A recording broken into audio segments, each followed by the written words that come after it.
If you've enjoyed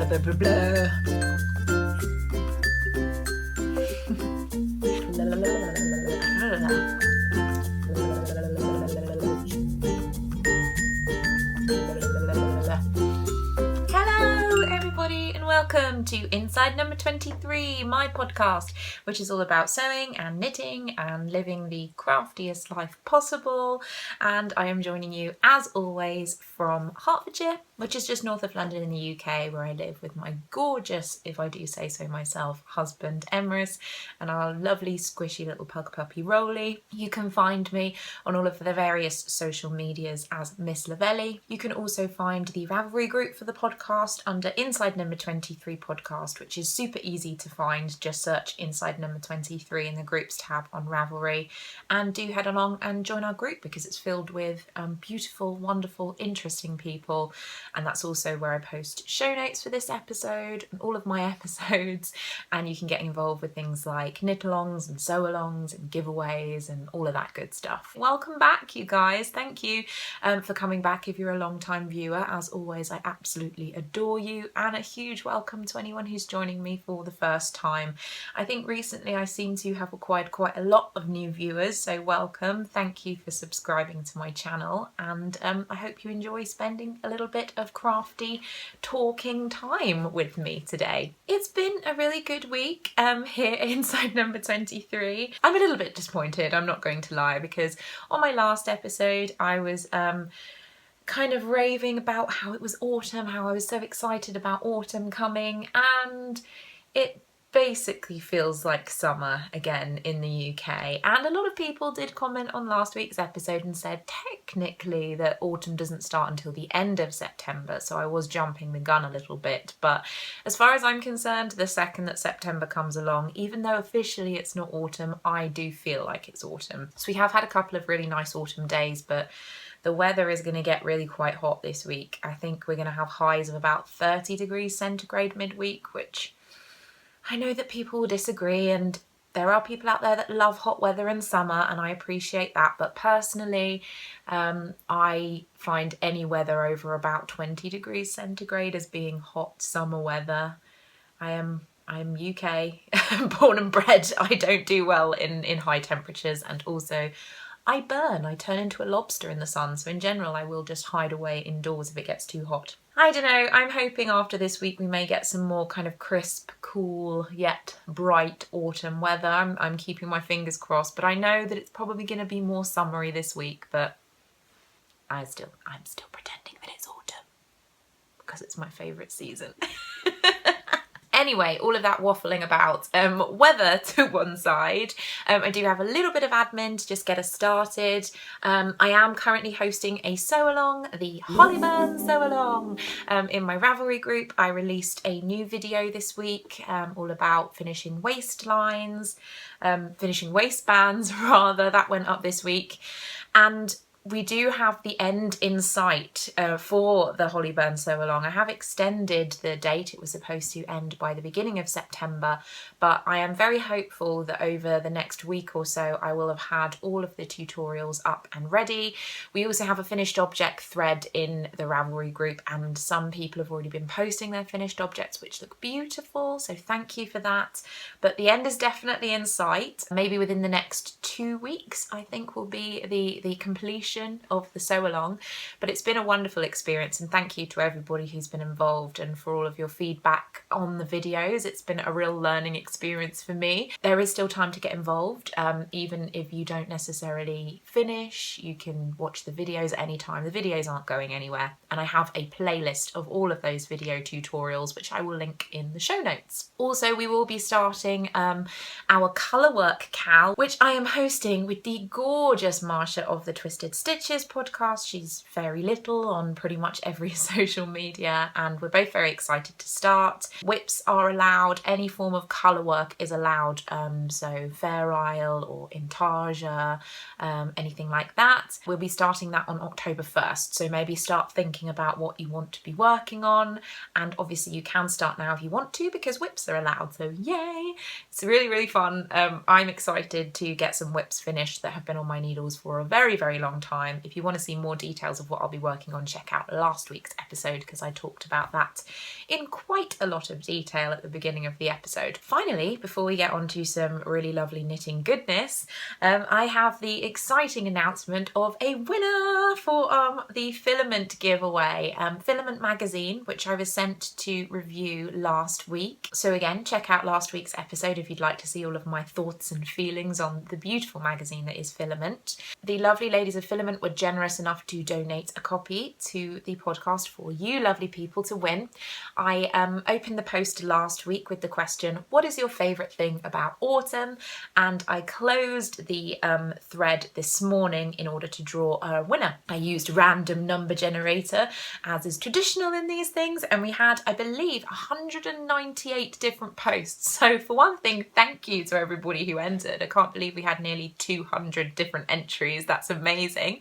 But the random post that was drawn by random number generator was post 141, which is, and forgive me for my pronunciation of this, neeliaeel, and I believe your actual name is Aileen. But your post was, I love seeing the foliage in contrast to the clear blue sky, and it's when my favourite type of apple, Honeycrisps, are in season. So yay, congratulations Aileen, you have won a copy of Filament magazine, and I hope you enjoy working on some of the beautiful patterns in there. I will pass your name along to Anne, and hopefully she will be able to get that sent to you very, very soon. Congratulations, and again, thank you so much to everybody who got involved, and yeah, happy days! So without further ado, I am going to move on straight away to my first segment, which is what am I wearing? Because I think that I should address pretty much immediately the elephant in the room, which my long-term viewers I'm sure have spotted, and that's that I appear to be wearing something that's featured in quite a lot of past episodes recently.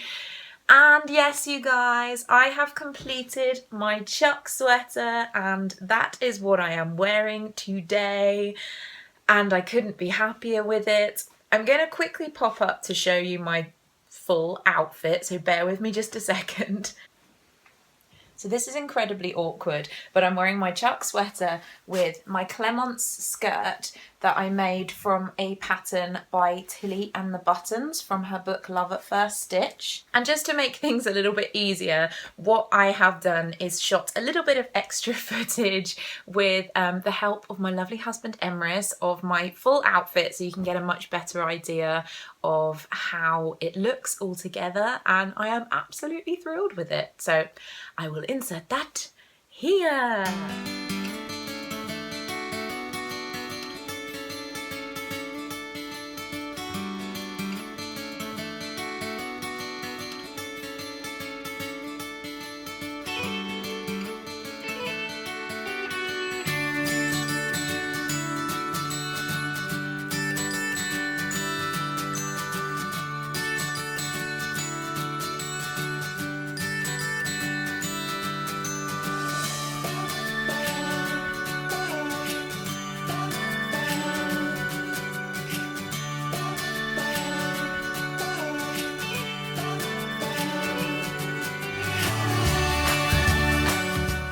What are you drinking, Bear?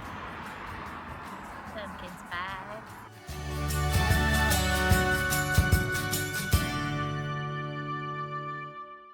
And yes, of course, no autumn outfit would be complete without a bit of pumpkin spice. For those of you who are new to the podcast, who don't know, I have a terrible pumpkin addiction. Obviously, pumpkin spice. I'm a big fan, you know. Sorry if you're not a fan, but I am. Super, super happy with my sweater. I love how it's tying into the rest of my wardrobe. I am all about having a cohesive wardrobe of handmade items that all work well together.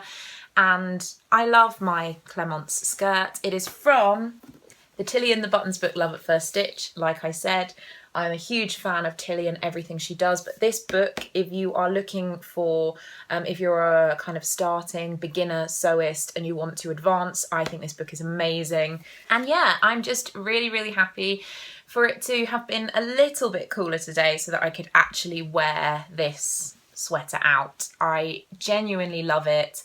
and I want to make 100 more. But in order for me to talk about this in a little bit more detail, I'm going to move along swiftly to my knitting segment, which is of course, what's on my needles?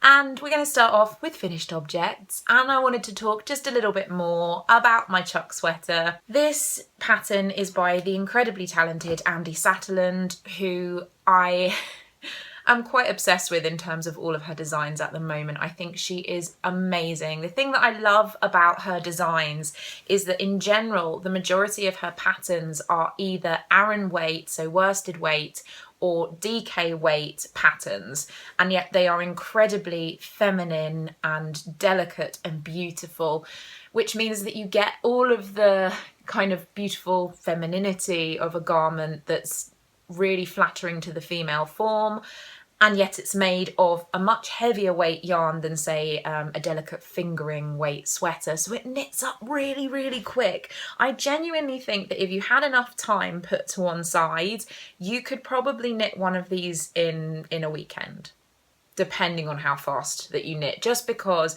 using worsted weight yarn, literally it flies off the needles, and I want to make about 5 more. I just love it. The yarn that I used for this is Stash, which also makes this project particularly exciting because I feel that I've got a sweater for free because this yarn's been in my stash for such a long time. It is Knit Picks Aran weight. I believe it's called their Andes yarn, which is 100% Peruvian yarn. I might be completely wrong, but I believe that's what it is, and it's in the cadet colourway. And I was a little bit concerned about this colour. It's quite military looking, and I was worried that it wouldn't really suit me, but I just love it. I think it's beautiful. It's a really nice, almost neutral colour, but still having a bit of interest. And yeah, I cannot speak more highly about this pattern. I know that a lot of people have expressed an interest in knitting it since they have seen it on this podcast, and all I can say is just knit it. Just knit one of Andy's patterns because she is incredible. And I do have another 2 of her patterns currently in my queue to be knitted as soon as possible, because I pretty much think I could work through her entire back catalogue of patterns and just be happy knitting those for the rest of my life because she's amazing. So yes, sweater off the needles, just in time for the start of autumn, even though it's not really autumn yet. I'm aware of this, even though I want it to be autumn. So yeah, I'm absolutely thrilled with it. And I think I'm going to be pretty much living in this over autumn and winter this year. Excitingly enough, guys, I have another finished object to share with you this week, and that is a pair of socks. So these are socks for Emrys that I have made for his birthday, his 30th birthday, which is coming up at the beginning of October. And I kind of feel like I have to be a little bit quieter because he's actually downstairs and I don't think he can hear me, but I don't want him to know that these are done. I've squirreled these away and he doesn't know that they're finished, so shh. He doesn't really watch, so it's fine. But they are the Blueberry Waffle pattern, and I knit these up in a Regia self-striping yarn. And yeah, it's pretty self-explanatory, to be honest. I adapted the pattern. It's originally based for a DK weight yarn, and these are in fingering weight. But as I use 64 stitches for Emrys's socks, because the pattern for the Blueberry Waffle is a 4-stitch pattern, it does work just with 64 stitches. It's very, very easy to adapt for a fingering weight yarn. I did one of my favourite cuffs, which is a 1x1 twisted rib, and I also added in a slip stitch heel, which is just pretty self-explanatory, and a rounded toe, as that's my preference for sock knitting. So it's pretty much the Blueberry Waffle pattern, just with a couple of little tweaks and adaptations.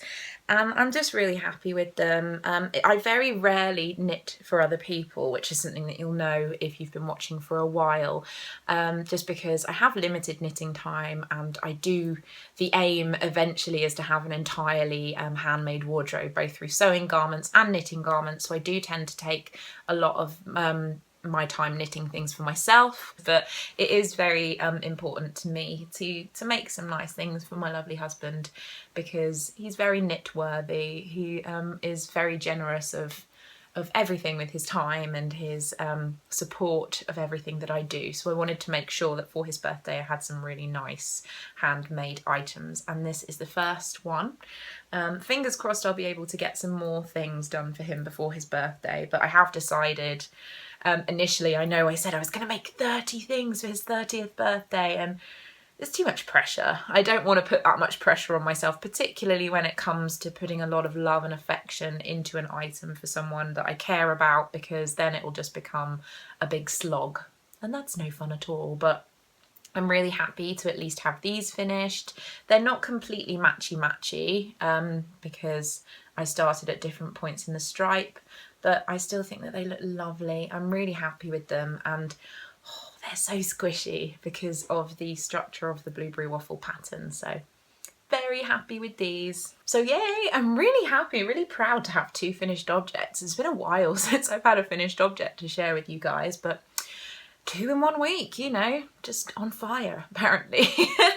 But I do have also some works in progress to share with you this week. I think most of my spare time over this week has been spent knitting, which has just been so lovely and so indulgent, and oh, I just couldn't be happier. It's such a lovely feeling. The first work in progress that I'm going to share with you this week is living in my homespun house tote bag, and it is of course my Cozy Memories blanket, and I was working on this morning, so I am part way through a square in it, which isn't ideal, but let me just manipulate this so that I can show it to you without dropping any stitches. I have added a couple more squares into this week. So this is a kind of tweedy yarn that I added in. This has been in my stash for a very, very long time. I was doing a colourwork sweater a long time ago with colourwork across the front of the yoke, and I needed individual balls of yarn. I believe this may even be Jameson yarn, but it's in this lovely kind of pink colour. It's quite tweedy, and I really liked it. It was very different knitting this into the blanket than the other yarns that I've been using, because this is 100% wool and it's got quite a rough finish to it until it's blocked, and then it softens up obviously. But the majority of other yarns that I have in this blanket, I would say are mostly merino based, merino nylon blends. So it was quite interesting knitting something this different into it, but I really love how it looks. I'm trying to add some more solid colours into the blanket, because in general what I've got so far are lots of different variegated yarns of different colours, and I really enjoy where there are kind of these more solid tones. So I thought more solid colours would be fun. Also added in this yellow square, and this is one of the yarns that I used in my exploration station, so it's fun revisiting that one. And then I have, in stark contrast to the solid colours I've been adding in, have this crazy multicoloured rainbow kind of looking one, which is currently in progress, as you can see. It's so addictive. They're like, it's kind of potato chip, or as we would say, crisps, knitting, because you just want to do another square and then another square and then another square, and hours of knitting time that could be spent on a garment ended up getting eaten up by this kind of knitting. But I really don't mind, because it's so beautiful and so much fun to work on, and I just love it. It's going to be so snuggly and warm when it's finished. And as I've said before, I use Kemper Ray's Coziest Memory as that pattern, as a basis for how I add my squares in terms of the order of adding them. But I do use a different needle size, because I use 2.5mm needles. I cast on 51 stitches, and then in order to create my lovely ridges that I have on here, I use a centre double decrease on the right side, and then on the wrong side I purl the centre stitch. So I definitely have a right side of my blanket with the ridges, and a wrong side of my blanket which has a more flat finish. As always, it's beautiful, bringing me lots and lots of joy, and yeah, ridiculously addictive. I warn you, if you start one of these blankets, unput-downable. Next up, in terms of works in progress, is Living in My Socksettra Bag by my lovely, lovely Shannon of the Socksettra podcast. So hello, Shannon. And I am working again on my jelly roll socks, or as I like to call them, my Harley Quinn socks. And I finished the first sock. I shared that with you last week. The yarn is by the incredible Danielle of Mother of Pearl in her Daddy's Little Monster colourway, which is what the main body of this sock is, which is of course based on Margot Robbie's portrayal of Harley Quinn in Suicide Squad. And I then have the contrast, the red for the top and the toe here, and the blue for the heel and the detail on the body of the sock. And incidentally, Danielle has told me that since I showed this sock last week, that she's actually started creating kits for the Harley Quinn with the contrasting red and blue mini skeins with the Daddy's Little Monster yarn, which is so exciting because so many of you are probably going to have like these Harley Quinn socks, which is great because there's been so much fun to make. Hi Danielle, by the way. I'm a huge fan of Danielle and Mother of Pearl yarns. She's started doing some even more amazing Suicide Squad colourways because she introduced one that's based on the Joker this week. I think it's called Ha Ha Ha Ha, something like that, which is just brilliant. And I wish I'd been able to get hold of a skein of it, but I'm trying to be more frugal with my yarn purchases. But one day it will be mine and I'll have a whole family of different Suicide Squad inspired socks. But since my last podcast, I have actually started the second of my jelly roll socks, but in true kind of Harley Quinn style. I wanted to have the reds and the blues on the second sock be the opposite of the first sock that I'd knitted up. So this is my progress on my second jelly roll sock. So as you can see, I've done the contrasting rolled cuff. Couldn't think of the word cuff then. The contrasting rolled cuff in the blue this time, and then the heel is in the red for that lovely almost rib detailing across the heel. And to see them together, this is what they'll look like. So one has the red top, one has the blue top, and then one has the red heel and one has the blue heel. Yay! They are, oh, I love them. Look at them. They're amazing. And they do knit up very, very quickly. I have been spending a lot of time knitting other things, hence I finished my sweater and I have some more progress on my other cardigan that I've been working on, but I'm really hopeful that because these knit up so quickly that I will have this finished. Fingers crossed by next week. That would be amazing. I enjoy the yarn. When I knit it, it makes me so happy. I enjoy the pattern. It's one of those perfect pairings at the moment that's just bringing me a lot of joy. And I'm relatively hopeful that I'll be able to get possibly a pair of Rose City rollers out of the remaining Daddy's Little Monster yarn that I have, because this is what is remaining of 50 grams worth of the yarn. And I'm easily going to be able to finish this sock out of this. And I still have the other 50-gram cake that I made as well. So I would be very surprised if I weren't able to squeeze another pair of shorty socks out of this yarn, which is just amazing, because then I'm gonna have 2 pairs of Harley Quinn socks. Who wouldn't want that? But yes, check out Mother of Pearl. She's incredible. Follow her on Instagram. Go and stalk her shop because I want to buy pretty much everything that she makes. Sockbeard. Sockbeard makes me happy. Finally, for my works in progress, it is of course my other garment that I'm working on, which is living in my Yarn Seller Studios Garsleys bag. And I still love this bag. I'm completely enamoured with it. It's wonderful. But what is living in here is of course my Sophie cardigan. Ta-da! My Sophie cardigan, which is a pattern by Jennifer Wood, which I am knitting with the John Arbon Textiles Viola DK, and this is in their Aquarius colourway. 100% merino, incredibly squishy and gorgeous and buttery to knit with. I absolutely love it. And yeah, I have made some progress on this cardigan. So for those of you who haven't seen it, it is a top-down cardigan which has a lacy cable section on the back, also on the front and the other front, and also down each of the sleeves. So each of the sleeves has this amazing sort of cabled pattern down it. And I have to say, as much as I'm enjoying knitting on this, because I completely love the pattern, I have the entire thing memorized now, so I don't even need to look at the charts any longer to work on it. I have got to that point where I'm literally working backwards and forwards along the body, adding in these lace and cable details as I go. And it is feeling quite laborious at this point, just because it doesn't feel like it's growing very quickly. And I think that's because, in contrast to my chuck sweater, which is a heavier weight yarn, this grew very, very fast when it got to this point.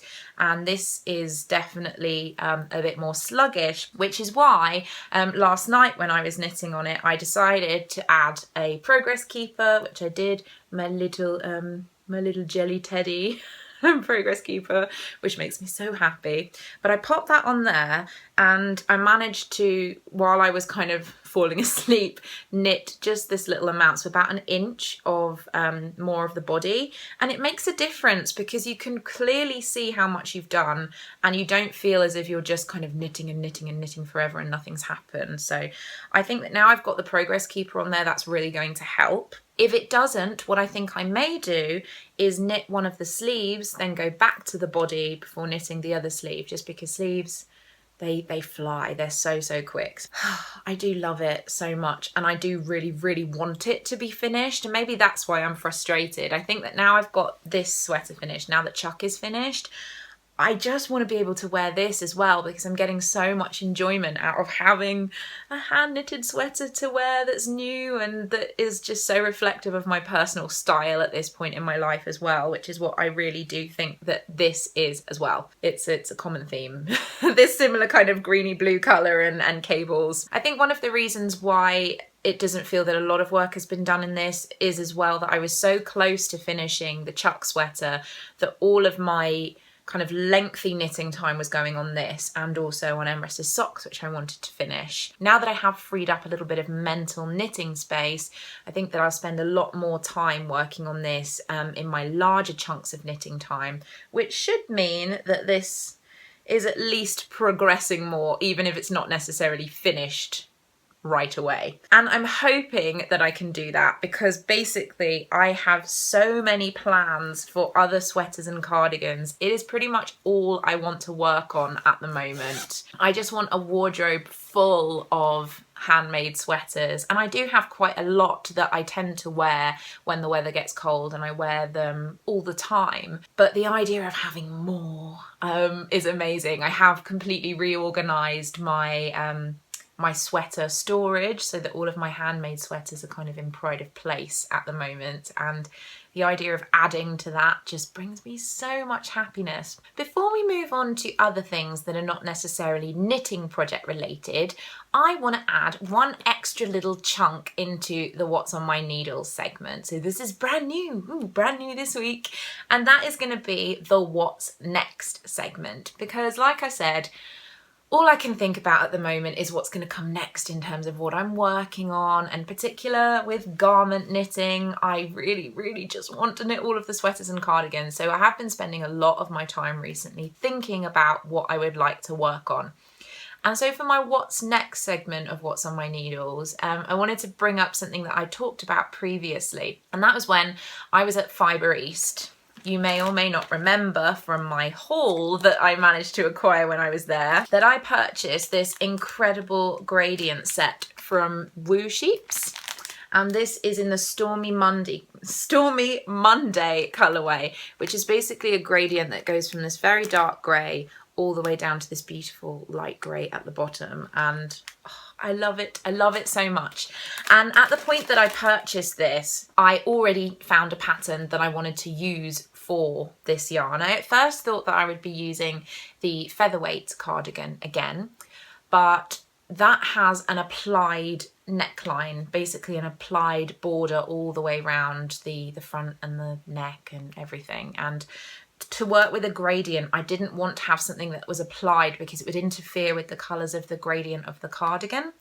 And what I found was the beautiful Risen pattern by Melanie Berg. And I'm a huge fan of Melanie Berg anyway, because We know I knitted her void shawl, which we had the void along for. So I'm a big fan of what she does. So I was very excited to knit another one of her projects. Anyway, I thought this will be perfect because the neckline, the band that goes around the whole of the cardigan, is knit together with the body of the cardigan. It's top down, seamless. So again, it works very well with the gradient set. And although I don't have quite enough yardage here to knit the cardigan as it's written in the pattern, it's a lot longer than I usually have my cardigans, so I thought that will be fine. I will shorten the length of the body slightly, which will mean I'll have the perfect amount of yarn in order to do that. And it just basically became this perfect thing that I could make. Now that I've got one sweater off the needles, it seems that in my brain is working in the same way as when you finish socks, because the idea is that when you take a pair of socks off the needles that you cast on another pair, my brain is now doing the same thing with sweaters. Which is insane, because I already have another sweater on the needles. Like, I should really be spending my time working on that, but my brain's going, you finished a sweater, you should cast on another one. Which basically brings me to why I'm talking about this gradient set, because I would like to get this on the needles relatively soon, just because I think it would bring me a lot of happiness to have it. And it would be lovely if I could have another cardigan, at least in progress and hopefully finished by kind of winter, so that I can wear more and more of my own handmade garments. My issue is I'm a little concerned as to exactly how to handle the yarn of this in order to create a nice smooth gradient through the risen cardigan. Mostly because I want to make sure that the gradient goes through the body of the cardigan but also the sleeves, and that that's even.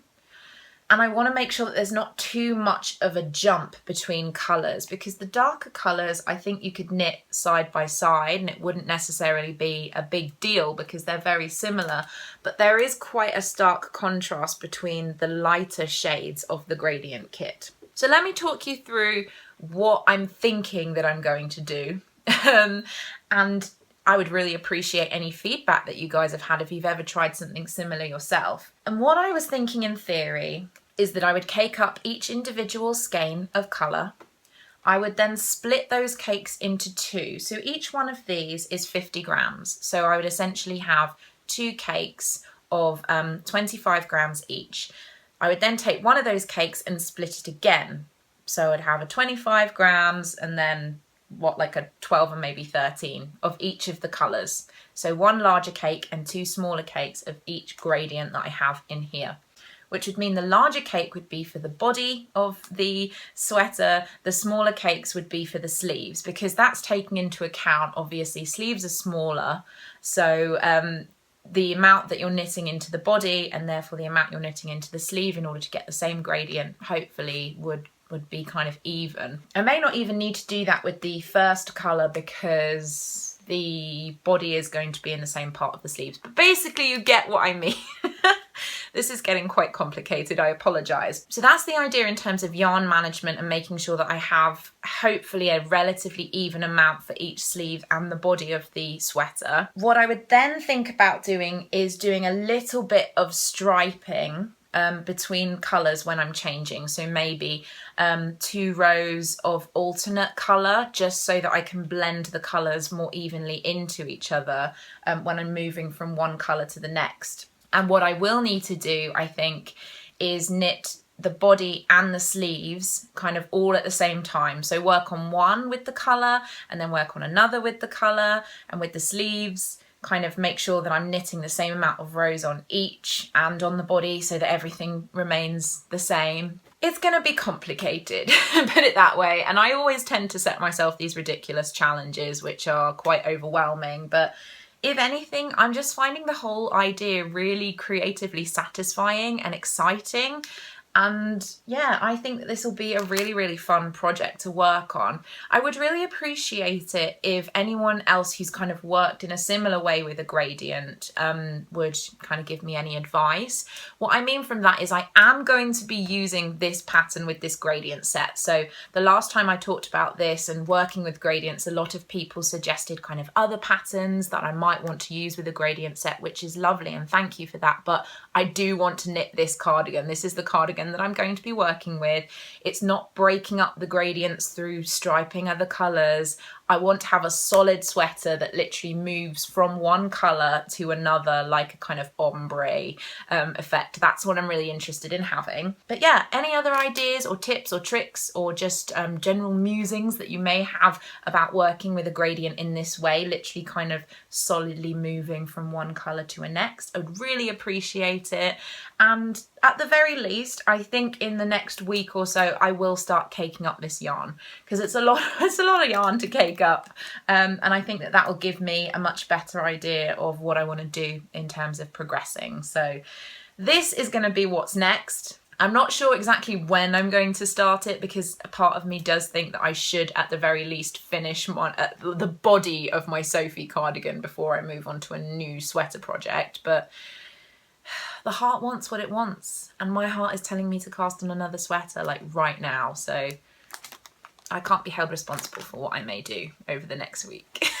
But yeah, I'm a bit obsessed with the gradients at the moment. I'm really enjoying a gradient set. For my next segment of the podcast, I'm kind of squishing two things into each other because I didn't really have enough of either of the segments to warrant a huge big segment on each, and they are relatively related. So basically what we have now is owl post / stash enhancements. So yes, cue the owl noises because I love the owl noises, but we are also having stash enhancements kind of tacked on to the end of this segment this week. This week, once again, I've had a really, really lovely time for post. Getting post is genuinely one of the highlights of my day. If I know there's a parcel waiting for me when I get home from work, it just makes the whole day better. But I did want to give a shout out to one of my dear viewers and friends, and that is Sarah. So hello, Sarah. Sarah and I met at Fibre East very briefly, and it was lovely to meet you, Sarah. I hope we can meet again and actually have a proper chat. But yes, it was so lovely to actually meet her in person. And recently she sent me a lovely parcel in the post, which was so sweet. And it was kind of, I think you said it was like an early birthday present, because my birthday is at the end of September. Another reason why I absolutely adore autumn. I'm literally an autumn baby. And you guys, I just had to share this with you. It's not knitting related necessarily, but it was so thoughtful and kind that I just wanted to share. She sent me 2 tote bags, which is amazing because obviously in the UK, we get charged for shopping bags now, which means that whenever you go out to the shop, you need to make sure that you have some form of tote bag with you to put everything in. Otherwise, every shop you go to, you have to pay for a bag, which is annoying as it is, but also so much more environmentally friendly to not use plastic bags all of the time. And so, yay, tote bags are always very appreciated. The first one, the bee's knees. And I love bees. Thank you so much. I have a bit of a thing for bees. If you're new, if you're old, you're gonna know because I go on about it all the time. The second one, which I think is my favourite for reasons which will soon become apparent. Little pugwins. And look, pugs and kisses. Just perfect. I want to put everything in this now, and to be perfectly honest, I might start using this right away because I can't resist their little faces, their little noses. Look how adorable is that. But the pièce de résistance, which really just tickled me so much, was this flask, which for one thing, blue and pink, amazing colours, already making me so happy, but this is covered in little puglets. I mean, look at them. And it's actually by Doug the Pug. And who doesn't love Doug the Pug? And thank you, by the way, to everybody who has linked me to the Doug the Pug Stranger Things parody that's been going around on Facebook and Instagram recently, which is so funny. I'm a huge fan of both Stranger Things and Doug the Pug. And if you don't know what I'm talking about, I'll pop a link down in my show notes because you really should see it. You should be a fan of Doug the Pug anyway because he's amazing. But I have a Doug the Pug little hot drink flask, and this is so lovely, particularly now that I have discovered a new love of all the pumpkin spice lattes and everything. I will try and make one at home and keep it in this, and it will just be amazing. And I don't actually have a travel mug, and I've been wanting one for a while, so You're literally inside my brain, Sarah, and you read my mind, so thank you. This was just, I love it. I love it so much. It makes me really, really happy. So thank you. You're amazing, and you made my day again. So yay. The other lovely bit of post that I received this week was from a company called Wool Couture, and they actually sent me some samples of their products to try out, which is super, super exciting. I am going to be making a completely separate video about using their products, and why will become fairly obvious when I show you what they sent me. They sent me some of their yarn, which is super chunky yarn. It came in a skein, but I have since caked it up, and this is the yarn. I shared a picture of this on Instagram and someone said, is it a cabbage or is it yarn? And it is in fact yarn. It is incredible. It's super chunky yarn, like I said, and it's in their sage colour, although I agree, I think it should be called cabbage, because look at that perfect cake. It's amazing. It's literally almost as big as my head. And I love it. Caking it up was really fun because it is a single ply, as you can see here, and it's so soft and beautiful and squishy, and I'm already pretty enamoured with it. And along with the yarn, they also sent me some giant needles. These are 15mm needles, and the majority of knitting that I do is, the largest kind of weight that I do is like worsted weight, Aran weight knits. I think that a long time ago when I started knitting, I did knit something on pretty hefty needles, but I can't really remember exactly what it was. It was a very long time ago, but it's been a while since I've knitted anything on these. So I'm going to be making a special video all about exactly what I'm knitting, about the process of knitting with giant needles and giant yarn. And yeah, that should be coming up within the next couple of weeks. So keep your eyes peeled for that. But I'm really excited. It's fun to try something new, and we'll see how I get on with it. And finally in this section, squished in, like I said, is a little tiny bit of stash enhancement. And last week, Emrys and I went out into our town that's local to us, and I managed to wrangle him into visiting John Lewis with me. They obviously have a yarn and haberdashery department, and I spotted some yarn that like I said, I've been trying to be good and not necessarily buying new yarn because I have a lot of yarn in my stash. I have a lot of things that are queued up to go. But one thing that I have really, really, really wanted to cast on recently is the Tupshin socks from the latest edition of Stranded magazine that I reviewed a couple of episodes back, designed by the amazing Erin Bonnell, who sent me the magazine to review in the first place. And I spotted some yarn when I was in John Lewis, and I literally just went, that would make the best Tupshin socks. And it came home with me. It came home with me. It followed me home, and I wasn't going to shut the door in the yarn's face when it followed me home. And here it is. This is Berger de France.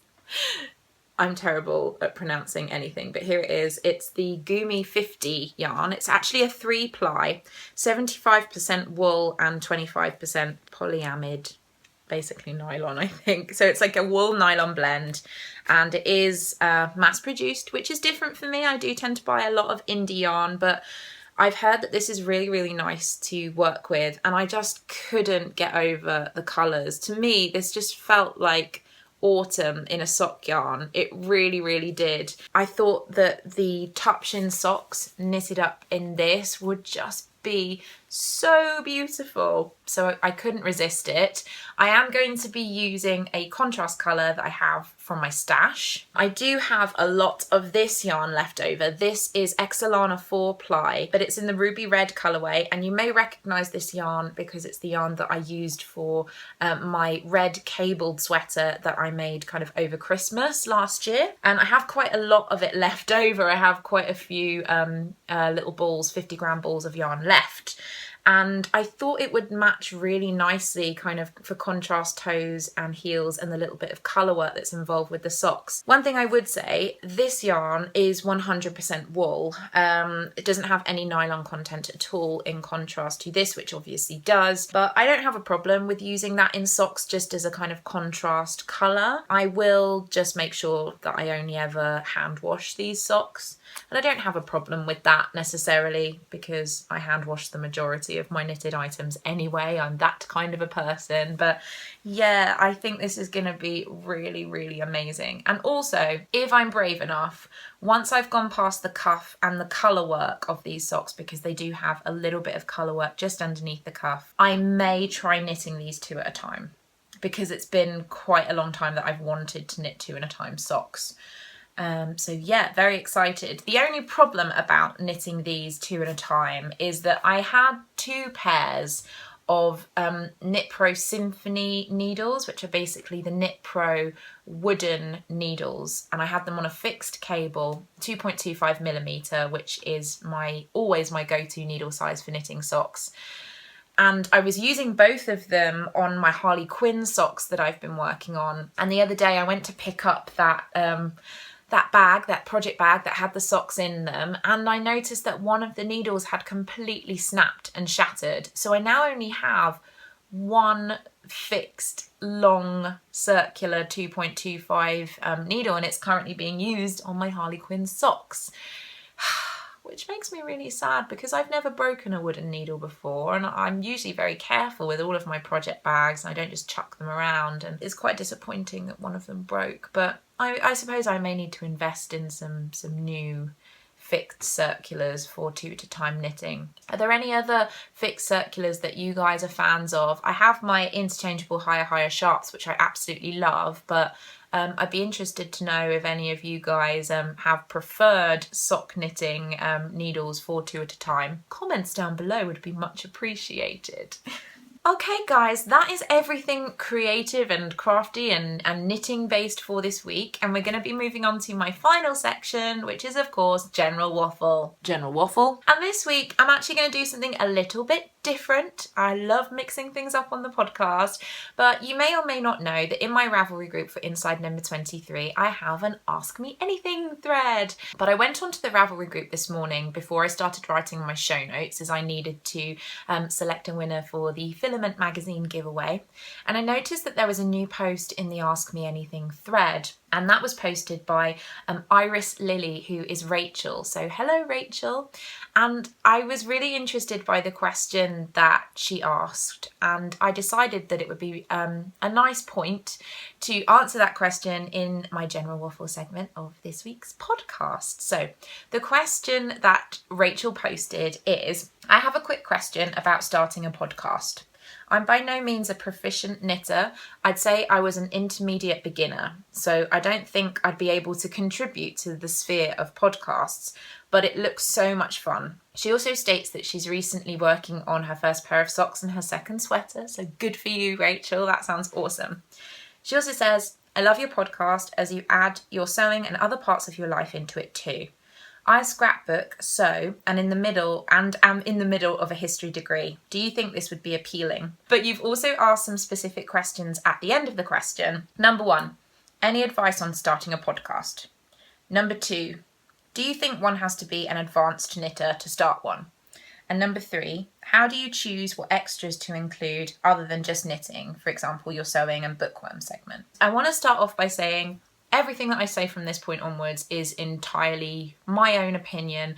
I am still a relatively new podcaster in comparison to a lot of people who've been out there for a very long time and have hundreds of episodes and a vast back catalogue. I'm coming up to my first anniversary of posting my first video on YouTube, I believe, but I wouldn't by any means say that I am the be-all and end-all when it comes to telling you how you should podcast and why you should podcast. But I have learned a fair bit during this last year, and I'm more than happy to share my personal thoughts and opinions on the subject. So let me address your first question first. Any advice on starting a podcast? My advice would be just start a podcast, honestly. If you look back at some of my first videos, I am pretty awkward. The sound quality is not great. The lighting's not great. If you go on any podcast that you like, the majority of the time, you will find that the first couple of episodes are a lot more shaky than when someone has been doing their podcast on a regular basis. Starting is genuinely the hardest point of a podcast. So that brings me on to your second point. Do you think that one has to be an advanced knitter to start a podcast? And I would say absolutely not. I think it's quite intimidating within the podcasting world because a lot of people who are out there have been doing a lot of knitting for a long time. Myself, I first was taught to knit when I was about 11 and I'm now nearly 29. So you're looking at nearly 20 years of knitting experience on and off. So I have been knitting for a very, very long time, and a lot of other people have been knitting for a very, very long time. But what is exciting sometimes is to see someone's journey through something. If you care about what you're doing, if you have love for what you're doing, and if you want to share that experience, that journey with people, then you will guarantee that people will watch you and will want to share in that as well. It's not necessarily about showing off, oh, look, I have this incredible technique where I've done this amazing project and here's another one. And it's not about kind of churning out a new project every week. You know, I made this sweater and now I've done this and now I've done this incredible thing. And that's amazing if you are that type of person, but you have to be true to you as an individual. And if that means podcasting every 2 weeks because you don't have enough time to podcast every week, or you don't have time to work on projects, or they move more slowly because you're working at a slower rate, that's absolutely fine. That's what works for you, and always do what works for you. Genuinely, I think that as long as you are creating fun and enjoyable content because you are loving what you're doing, you can't go wrong. And it doesn't matter if you're the best knitter in the world or you're literally just starting to learn, because you're always going to have something interesting to share. And if I've learned anything from my time of podcasting, it's just how loving and supportive the online knitting community is. And we're not going to judge. We're going to embrace you and bring you in as one of us, no matter how amazing your knitting is. Don't be afraid that just because you're newer, you are in some way not as important as someone who has been knitting for eons, because that is just not the case. And believe me, nobody in this community is going to feel that way. On to your last point. How do I choose what extra bits to include in the podcast other than knitting? When I started this podcast, I just wanted to be a part of the online knitting community so much. For many years before I podcasted, I used to write a blog and I felt like a part of the blogging community, and that was wonderful. And then one thing kind of led to another. I didn't have as much time to do it, and I kind of fell out of love with the whole process of writing my blog. It was very functional rather than actually sharing something that I was really enjoying, which is why I stopped. When I started the podcast, I just wanted to reach out into that world that had given me so much and give a little bit back. And the reason that I named the podcast what I've named it, Inside Number 23, is that number 23 is my happy place. It's where all of my creative things happen, and I never wanted to be restricted to just one topic. Yes, I would say very much that this is a knitting podcast with sewing and with books and with films, because knitting probably is where my heart really lies, although sewing is pretty much on par, I would say. This is a happy place full of happy things, and I'm going to talk about all of the things that I love and make me happy. And that is how I decide what I'm going to share on the podcast. Every week I sit down and I make my show notes and I think about things that have brought me joy in the week that I've just had. And those are the things that I share. You cannot go wrong if you talk about the things that you love. That genuinely is how I have tried to manage this podcast from the very first time I started. And that's why I look forward to making it every week, because I literally sit here with my camera and I talk about all the things that make me happy. There doesn't have to be anything more to it than that. You say that you love scrapbooking, that you love sewing, and that you're also doing a history degree, which incidentally I think is amazing. Bring those things that you love to your podcast if you do start one. We're multifaceted human beings. There's so much more to us than just one thing. And I think that what society tends to make us think is that we have to pigeonhole ourselves. You know, even when you're at high school and you're a sporty person, or you're a theatrical person, or you're an intelligent, geeky kind of person, and society loves to pigeonhole us in this way. I think it's about time that we recognise that everybody has aspects of hundreds of different things within their personality. Me finding my love of comic books and bringing that into the podcast, and all of the sewing experience that I have. You know, the fact that I bring my dog on here, the fact that I love talking to my husband about films, and that's come over into the podcast. There's so much more to us than just one thing. And what's lovely about this community is how accepting people are of us, not just as crafters, not just as knitters, but as whole, multifaceted, beautiful human beings. And if you think that way when you're thinking about what you want to talk about, you're going to be absolutely fine. Just to kind of close this little answer up, I hope it's not been too waffly and has made some sense. What you were saying about being worried that you don't have anything to give to podcasting because of your abilities and that type of thing, I'm going to refer back to, again, one of the best books I've ever read, which is Big Magic by Elizabeth Gilbert. And she discusses our fear about creativity. But one of the things that she says is the main reason that we stop ourselves from creating something is the fear of not being able to say anything new. When I read that in that book, I realised that that was the reason why I'd stopped myself from doing things for such a long time. It's that fear that because you're not saying something new, that you're not putting something brand new and unique into the world, that your perspective on that thing somehow doesn't matter. And when it comes to podcasting, a lot of us do the similar kinds of things every week. We share our knitting projects, we talk about yarn. The main structure of a lot of podcasts is very, very similar. But you, in your own way, are entirely unique. The way that you do things, the way that you express yourself, the way that you talk, the colours of yarn that you pick, the type of projects that you pick are entirely unique to you. And that is what is special. You are the special thing. And so don't worry. Don't feel intimidated by the fact that there are a lot of other podcasts out there. That shouldn't be the reason that stops you from doing something that makes you happy. You are going to be the best person at being you out of everybody. And because of that, everything that you do, if you do decide to create a podcast, is going to be special and unique to you. And like I said at the very beginning when I answered your any advice on starting a podcast, just do it. Just do it. Even if you decide after a while that it's not for you, it's better to have tried it, just thrown yourself in and tried it, because it's a wonderful place to be. I absolutely love it, and I couldn't recommend it highly enough. So thank you, Rachel, so much for posting your question in the Ask Me Anything thread, and I hope I've managed to answer that for you to your satisfaction. And of course, to everybody who's watching the podcast, please feel free to post any questions that you may want the answer to in the Ask Me Anything thread, and I will do my best to answer them as quickly as I can. Okay guys, that is everything for this week. I just want to thank you all for sticking with me as always. Every week you come back and I appreciate it so much. So thank you. I hope you all have an incredible week full of all of the yarny crafty goodness. If you've enjoyed the video, please give me a thumbs up. Please subscribe to the channel down below if you want to be kept up to date as when I have new videos on the channel.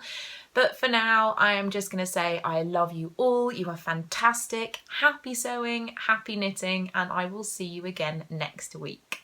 Bye!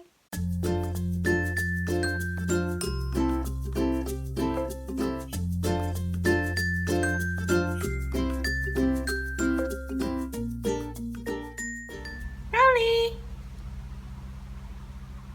Where are you?